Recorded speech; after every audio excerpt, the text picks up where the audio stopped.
हम लोग नेक्स्ट क्या पढ़ेंगे, पिछले क्लास में पढ़े थे प्रीजुडिक्शन, है ना, इक्वालिटी और स्टीरियोटाइप, है ना। पिछले क्लास में क्या पढ़े थे, प्रीजुडिक्शन, इक्वालिटी एंड स्टीरियोटाइप। अब इसी को आगे बढ़ाते हुए हम लोग पढ़ेंगे डिस्क्रिमिनेशन। ठीक है, क्या पढ़ेंगे, डिस्क्रिमिनेशन। किसी को मीनिंग नहीं पता हो तो वो लिख लेगा बुक से देख के, ठीक है, या बुक में लिख ले। डिस्क्रिमिनेशन मतलब होता है भेदभाव। डिस्क्रिमिनेशन मतलब क्या हुआ, भेदभाव। भी समझ लीजिए, बाद में लिखिएगा। तो डिस्क्रिमिनेशन मतलब हुआ भेदभाव। अब देखिए, डिस्क्रिमिनेशन यानी भेदभाव जो लोगों के साथ होता है उसका कई आधार है, कई बेस है, यानी कौन कौन से बेस पे भेदभाव होता है। ठीक है, तो सबसे कॉमन, सबसे पहला डिस्क्रिमिनेशन का आधार है कास्ट, यानी जाति। जाति के आधार पे डिस्क्रिमिनेशन होता है। ये बड़ा जात है, ये छोटा जात है ना, उसके यहाँ खाना नहीं खाना तो उसके यहाँ का पानी नहीं पीना तो कुर्सी पे नहीं बैठेगा, है ना। पहले काफ़ी सारा ये होता था, आजकल ये बंद हो गया। जब से देश आज़ाद हुआ, संविधान लागू हुआ, तब से संविधान में नियम बन गया। पिछले क्लास में हम लोग पढ़े थे ऑल ह्यूमन्स आर इक्वल, सारे लोग बराबर हैं, चाहे वो किसी जाति के हों, किसी भी धर्म के हों। ठीक है, अब आगे आते हैं कि डिस्क्रिमिनेशन आज भी हमारे समाज में है। हमारे समाज में आज भी भेदभाव होता है जाति के आधार पे। कुछ लोग बोलते हैं हम बड़े जाति से हैं, कुछ लोग बोलते हैं ये छोटा जाति है तो ये हमारे साथ नहीं बैठेगा, हमारे साथ नहीं खाना खाएगा, है ना। दूसरा डिस्क्रिमिनेशन का आधार क्या है, sex, male female. Even male female के आधार पे, सेक्स के आधार पे डिस्क्रिमिनेशन तो घर में ही होता है ना। क्या होता है, घर में ही होता है। जैसे मान लो घर में एक लड़का है, एक लड़की है, तो कुछ लोग क्या करते हैं, लड़के को पढ़ाते हैं, लड़की को नहीं पढ़ाते। क्या है ये, भेदभाव है, नहीं है। अगर मेरा दो बच्चा है, एक लड़का है एक लड़की है, और हम लड़के को पढ़ा रहे हैं अच्छे से और लड़की को नहीं पढ़ा रहे, तो लड़की के साथ भेदभाव हुआ। ठीक है, आप आ जाइए समाज में, मजदूर वर्ग में जाइए, तो जब लेडीज़ काम करने जाती है, महिला काम करने, सबसे पहले तो ये माना जाता है कि महिला कमज़ोर होती है तो उसे मजदूरी का काम होगा नहीं। खेत वगैरह में देखते होंगे लेडीज सब जाती है काम करने, तो जेंट्स जाता है तो ज़्यादा पैसा लेता है, यानी ज़्यादा पैसा उसको मिलता है, और वही काम लेडीज़ करती है तो कम पैसा मिलता है। तुम लोग का देखा हुआ होगा, खेत वगैरह में देखे होंगे, है ना। अभी धान बोने का टाइम है, कौन बोता है, जेंट्स या लेडीज़। लेडीज़ क्यों बोती है, उसको कम पैसा देना पड़ता है, इसीलिए सारे लोग किसको बुलाते हैं, लेडीज़ को बुलाते हैं। अब ये तो मजदूर वर्ग में देख लिए, आप कॉरपोरेट में जाइएगा, ऑफिस में नौकरी है, सॉरी बड़े बड़े फैक्ट्रीज में, ऑफिसेस में, बड़े बड़े कंपनी में, तो वहाँ भी कई मामले में डिस्क्रिमिनेशन होता है मेल एम्प्लॉई और फीमेल एम्प्लॉई को लेकर के। अब जैसे गवर्नमेंट का एक रूल है मैटरनिटी लीव, मातृत्व अवकाश। अब मेल तो माँ नहीं बनेगा, कौन बनेगी, फीमेल बनेगी। अब गवर्नमेंट का क्या रूल है कि अगर फीमेल कहीं काम कर रही है रेगुलर और वो प्रेग्नेंट होती है, माँ बनने वाली होती है, तो 180 दिन के यानी 6 महीने का उसको पेड छुट्टी दिया जाएगा। यानी वो कंपनी या वो ऑफिस उसको क्या करेगा, 6 महीने का छुट्टी देगा, यानी 3 महीना बच्चा के जन्म होने के पहले से लेके 3 महीना जन्म होने के बाद तक उसको ये छुट्टी मिलेगा। और ये छुट्टी कैसा रहेगा, पेड रहेगा, नहीं उस छुट्टी का उसको पेमेंट मिलेगा। ठीक है, ये सरकारी सिस्टम में भी है, गवर्नमेंट सेक्टर में भी है, और प्राइवेट सेक्टर में भी ये नियम लागू होता है। लेकिन इस नियम से डरने के लिए, इस नियम से डर के लोग क्या करते हैं, फीमेल के साथ भेदभाव करते हैं, है ना। जैसे पता चलता है कि फीमेल का शादी हो गया या और कुछ, तो उसको क्या करते हैं, किसी भी कारण से, किसी भी बहाना से उसको काम से क्या करते हैं, निकाल देते हैं।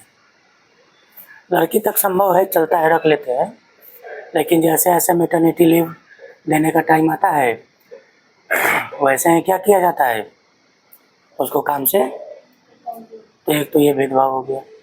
अब आते हैं कास्ट बेसिस देख लिए, सेक्स बेसिस देख लिए, तीसरा क्या हो गया, रिलीजन बेसिस डिस्क्रिमिनेशन।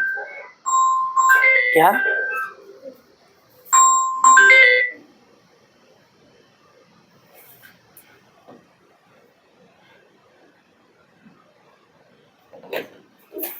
तीसरा क्या देखे, रिलीजन बेसिस डिस्क्रिमिनेशन, है ना। रिलीजन बेसिस डिस्क्रिमिनेशन क्या है, यानी धर्म आधारित भेदभाव। कई बार समाज में देखने को मिलता है कि दो लोग अलग अलग धर्म के हैं, तो उनके साथ क्या होता है, भेदभाव होता है। और ऐसा नहीं है सिर्फ समाज में होता है, लोग में होता है। अब कोई भी संस्था बना है, जैसे पुलिस, है ना, जैसे कोई ऑफिस, है ना, तो वहाँ पे कौन बैठा है, वहाँ पे इसी समाज का आदमी बैठा है ना। अब अगर समाज के लोगों के मन में डिस्क्रिमिनेशन है, तो पुलिस के मन में भी डिस्क्रिमिनेशन होगा, नहीं होगा। अब जो पुलिस सिस्टम में जो भी लोग हैं, या एडमिनिस्ट्रेशन में जो भी लोग हैं, है ना, गवर्नमेंट में जो भी लोग हैं, वो कहाँ से गए, इसी समाज से। हमारा जो समाज है, इसी समाज से गए उस सिस्टम में। तो जैसा समाज का सोच है, जैसा समाज है ना, और उसी समाज के सोच को लेकर के वो आदमी पुलिस में गया है, या आदमी गवर्नमेंट में गया है, या आदमी एडमिनिस्ट्रेशन में गया है, तो वहाँ भी वो उसी सोच के साथ काम करेगा। उसके मन में भी भेदभाव वाला भावना, डिस्क्रिमिनेशन होगा, और वो वहाँ पे क्या करेगा, करेगा लोगों के साथ। तो हम लोग 3 तरह का डिस्क्रिमिनेशन देखें। पहला तो कास्ट बेस, जाति आधारित भेदभाव। दूसरा देखें सेक्स बेस्ड, यानी लिंग आधारित भेदभाव। और तीसरा देखें रिलीजन बेस्ड, धर्म आधारित भेदभाव। और चौथा होता है एरिया बेस्ड, क्षेत्र आधारित भेदभाव। अब जैसे कोई व्यक्ति है, अच्छे पोस्ट पे है, नौकरी का वैकेंसी आया, है ना, 2 लोग आए उसके पास इंटरव्यू के लिए। एक आदमी उसके गांव का है और एक आदमी कहीं और का है। अब वो नौकरी किसको मिलेगा, थोड़ा सा उसको ये हो जाएगा कि नहीं, ये मेरे गांव का है, इसको, इसी को क्या करो, नौकरी दे दो, है ना। तो ये क्या हो गया, किस आधार पर भेदभाव, एरिया बेस्ड, क्षेत्र के आधार पर भेदभाव, है ना। इसके अलावा लैंग्वेज, भाषा के आधार पे भी भेदभाव होता है। किस आधार पे, भाषा के आधार पे। अभी देखो महाराष्ट्र में क्या चल रहा है, इसको भी क्या बोलेंगे, भाषा के आधार पे भेदभाव। कोई व्यक्ति चाहे मराठी बोले, या फिर बंगाली बोले, या फिर पंजाबी बोले, या फिर कन्नड़ बोले, या फिर गुजराती बोले, या फिर हिंदी बोले, या फिर भोजपुरी बोले, या फिर मैथिली बोले, या फिर असमीस बोले, कोई भाषा बोले, सारे भारत का भाषा है। संविधान के अनुसूची में टोटल 22-23 भाषा लिस्टेड है, और उसमें सारा भाषा है। तो हम लोग नागरिक किसके हैं, अपने राज्य के नागरिक नहीं हैं, हम लोग किसके नागरिक हैं, इस देश के नागरिक हैं। चाहे बिहार से हो, या महाराष्ट्र से हो, या गुजरात से हो, या बंगाल से हो, या तमिलनाडु से हो, या केरल से हो, या आंध्र प्रदेश तेलंगाना से हो, या नॉर्थ ईस्ट से हो, आसाम से हो, मेघालय से हो, अरुणाचल प्रदेश से हो, त्रिपुरा से हो, है ना, नागालैंड से हो, या फिर चले जाइए साउथ में गोवा से हो, या फिर चले जाइए जम्मू कश्मीर से। हमारे यहाँ डबल स्टैंडर्ड का सिटीजनशिप का व्यवस्था नहीं है। अब ये डबल स्टैंडर्ड का सिटीजनशिप क्या है? इसको बोलते हैं दोहरी नागरिकता। क्या बोलते हैं? अब इस दुनिया में कुछ देश ऐसे हैं जहाँ पे दोहरी नागरिकता है। राज्य का नागरिकता अलग मिलता है और देश का, जैसे हमारे पास वोटर आईडी कार्ड या आधार कार्ड होता है, यही हमारा पहचान है कि हम इंडियन है, या पासपोर्ट। तो ऐसा देश जहाँ पे दोहरा नागरिकता है, वहाँ पे ऐसा पहचान पत्र आइडेंटिटी कार्ड कौन कौन देता है? एक राज्य भी देता है और दूसरा देश भी, जैसे America, USA, United states of America. यहाँ पे क्या है? दोहरी नागरिकता है।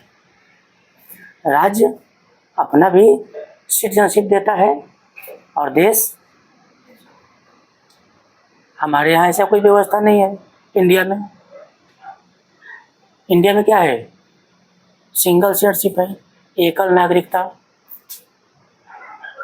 सिर्फ और सिर्फ केंद्र सरकार यानी यूनियन गवर्नमेंट, सेंट्रल गवर्नमेंट ही नागरिकता देगा। राज्य सरकार के पास नागरिकता देने का अधिकार। आप एक पहचान पत्र बना सकते हैं खुद से कि हम बिहार के रहने वाले हैं, जिसको आई कार्ड या आइडेंटिटी कार्ड बोलते हैं, लेकिन ये राज्य के द्वारा दिया गया नागरिकता का प्रमाण पत्र नहीं माना जाता। ये माना जाएगा कि आप बिहार के, नॉर्मली, कि आप बिहार के व्यक्ति हैं। ये कभी नहीं माना जाएगा कि बिहार सरकार अपने नागरिक को क्या दिया है? एक पहचान पत्र दिया है जो कि सरकारी है, ऑथेंटिक है। ठीक है, तो हमारे यहाँ कैसा नागरिकता है? एकल नागरिकता है। सिर्फ और सिर्फ कौन नागरिकता दे सकता है? केंद्र सरकार, सेंट्रल गवर्नमेंट। तो जब महाराष्ट्र वाले, बिहार वाले, बंगाल वाले, झारखंड वाले, कश्मीर वाले, साउथ में चले जाइए, तमिलनाडु वाले, आंध्र प्रदेश वाले, केरल वाले, कर्नाटका वाले, गोवा वाले, गुजरात वाले, राजस्थान वाले, हिमाचल प्रदेश वाले, उत्तराखंड वाले, उत्तर प्रदेश वाले, जम्मू कश्मीर वाले, यूनियन टेरिटरी में देख लीजिए, चंडीगढ़ वाले, अंडमान निकोबार द्वीप समूह वाले, या लक्षद्वीप समूह वाले, दमन दीव वाले, है ना, दिल्ली वाले, सब लोग कौन है? कोई अपने स्टेट का नागरिक नहीं है। कौन है वो? वो इस देश का नागरिक है, वो इंडियन है। ठीक है, तो महाराष्ट्र वाला बिहार में आ सकता है, बंगाल में जा सकता है, पंजाब में जा सकता है, पूरे देश में कहीं भी फ्रीली मूव कर सकता है, कोई उसको नहीं रोक सकता है। ये अधिकार कौन देता है? संविधान। किसी भी स्टेट का व्यक्ति, किसी भी राज्य का व्यक्ति भारत के क्षेत्र में, जो भारत का बाउंड्री है, किसी भी राज्य में जाकर के बस सकता है, वहाँ घर बना सकता है, वहाँ रह सकता है, वहाँ किराए पे रह सकता है, वहाँ अपना बिजनेस कर सकता है, वहाँ नौकरी कर सकता है, कोई उसको नहीं रोक सकता। ये भारत का नागरिक होने के नाते हर नागरिक को अधिकार मिला हुआ है। अब कुछ लोग अपने फायदे के लिए, पर्सनल फायदे के लिए क्या कर रहे हैं? भाषा के नाम पे भेदभाव करते हैं। तुमको फलाना भाषा, मराठी भाषा नहीं आता तो तुम महाराष्ट्र में नहीं रह सकते। अभी तक महाराष्ट्र इंडिपेंडेंट देश नहीं बना, अभी भी वो भारत देश का एक राज्य है। वो देश नहीं है कि वहाँ जाने के लिए हमको पासपोर्ट बनवाना पड़ेगा, वीज़ा लेना पड़ेगा, या उसका भाषा सीखना पड़ेगा। ठीक है, या सिर्फ बात महाराष्ट्र का ही नहीं है, हो सकता है महाराष्ट्र वाले भी बिहार में आ जाए, यूपी में आ जाए, या हिंदी बोलने वाले एरिया में आ जाए, तो क्या उनको मारा जाए कि तुम मराठी बोल रहे हो, हिंदी नहीं बोलोगे तो भागो यहाँ से। आसाम वाले आ जाए, हिंदी दिल्ली आ जाए, तो उनको मार के भगा दिया जाए कि नहीं तुम आसमीस बोल रहे हो, भागो यहाँ से, हिंदी नहीं आता तुमको, है ना। तो इस तरह क्या होगा, देश टूट जाएगा। जो एक इंडियन यूनियन है, भारतीय संघ, ये क्या हो जाएगा, टूट जाएगा। तो लोग कुछ अपने फायदे के लिए इस तरह की बात को करते हैं, हालांकि ऐसा नहीं होना चाहिए, है ना। भाषा क्या है, अपना है। एक दो तरह का भाषा होता है, एक होता है मदर टंग, मातृभाषा। हम लोग जन्म लेते समय पहला शब्द जिस भाषा में बोलते हैं वो क्या हो गया, हमारा मदर टंग हो गया, मातृभाषा। और एक हो गया व्यवहार का भाषा, जिससे हम समाज में बातचीत करते हैं, कहीं जाते हैं तो बातचीत करते हैं। तो इंडिया में व्यवहारिक भाषा हिंदी और इंग्लिश को माना जाता है। हालांकि अंग्रेजी भारत का भाषा नहीं है, लेकिन भारत में बहुत ज़्यादा प्रचलित है, तो इसीलिए अंग्रेजी को भारत में व्यवहारिक भाषा माना जा सकता है। और हिंदी भी बड़े एरिया में बोला जाता है, बड़े पॉपुलेशन के द्वारा बोला जाता है, तो हिंदी को भी भारत में व्यवहारिक भाषा को माना जा सकता है। अब बिहार में ही आ जाइए, तो बिहार में मदर टंग कई सारा है।